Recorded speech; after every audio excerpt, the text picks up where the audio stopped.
What's up, guys? It's your Money Cat. Hope you're having a good weekend. This is episode number 5 for my long-term account series.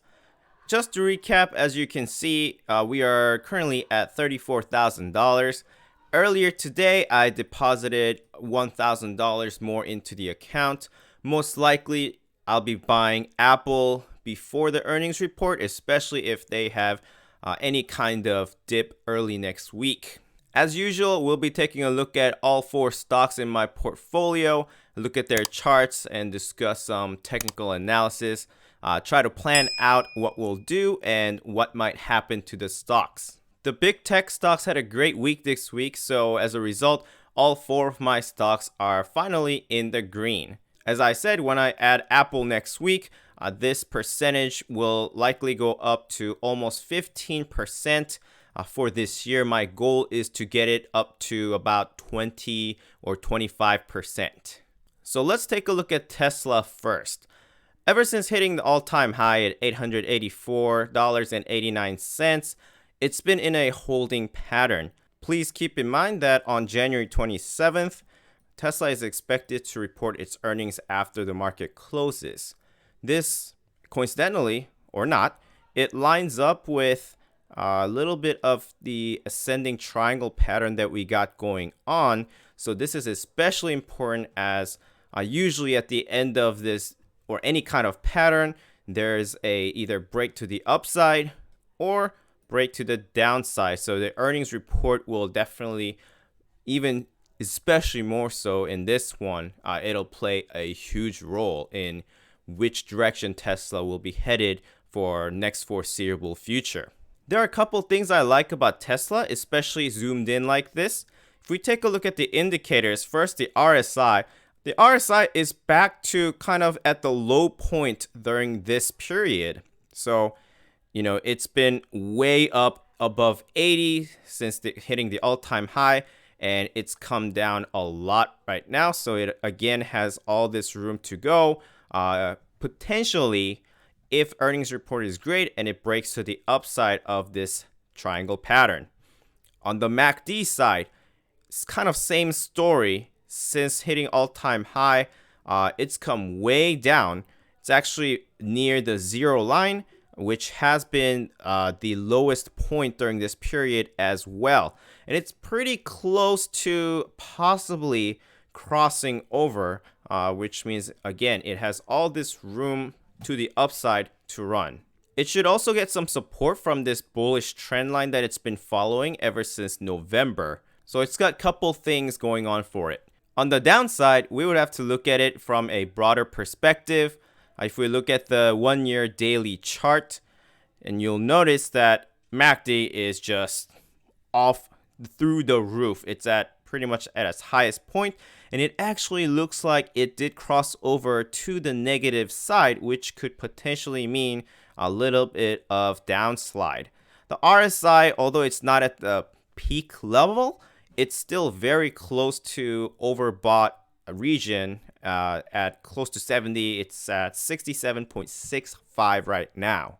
Just thinking about how much Tesla has gone up, at some point you have to wonder, okay, how much longer can it sustain this run? And I don't mean, overall, like looking at 5 years, 10 years. I just mean just it continuing to go up without even a slightest bit of correction. Next, looking at Apple. Again, Apple is reporting on the same day as Tesla on January 27th after the market closes. I could have potentially bought into Apple on Friday because that's when I got paid, but I was working and my mind wasn't right, so I didn't enter. And of course, because I didn't enter, Apple continued to rise, hitting all-time high at $140.40. I'm hoping maybe, that early next week before the earnings, we will have some kind of a tiny pullback, tiny dip, so that I can enter at a slightly better price. But even if it doesn't happen, my plan will execute. I will be buying into Apple no matter what.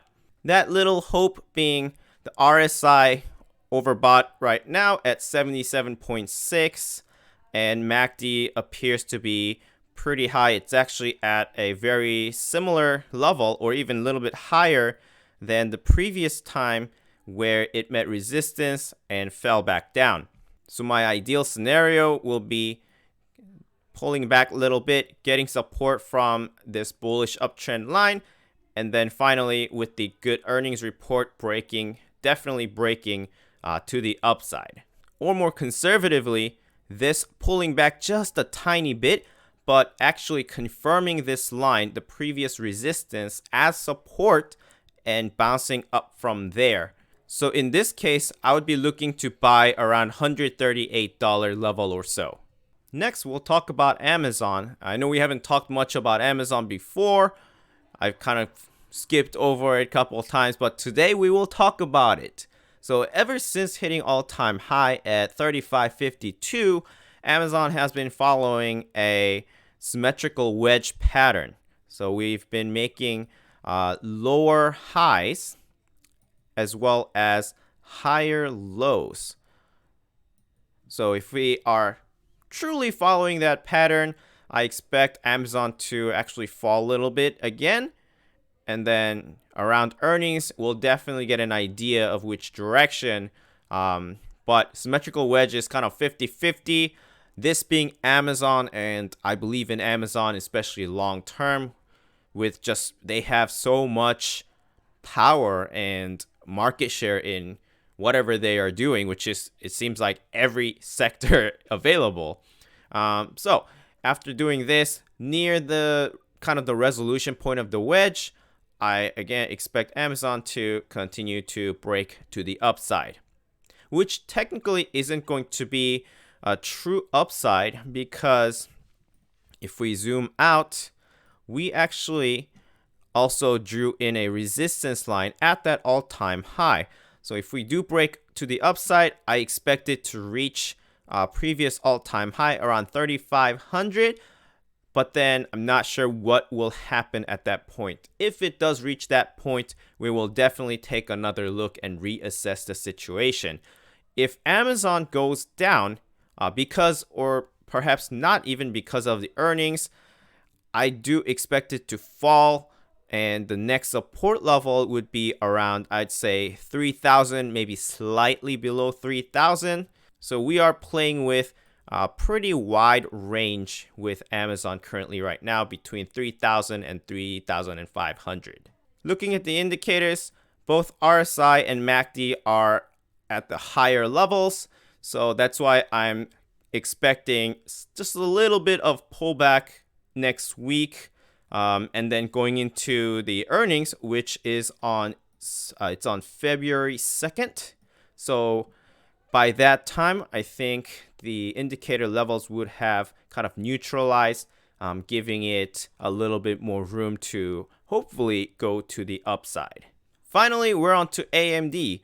AMD has been in a holding pattern for a little while, marked by the top side around $98 roughly.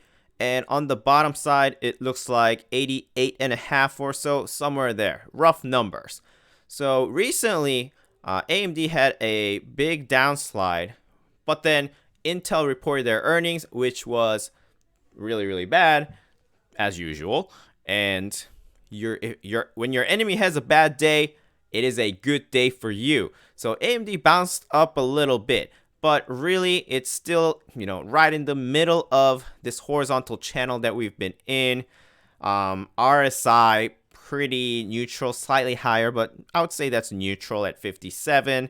MACD definitely neutral, not really showing any momentum to the upside, not really showing any momentum to the downside. So it will all depend on their earnings, which is on January 26th.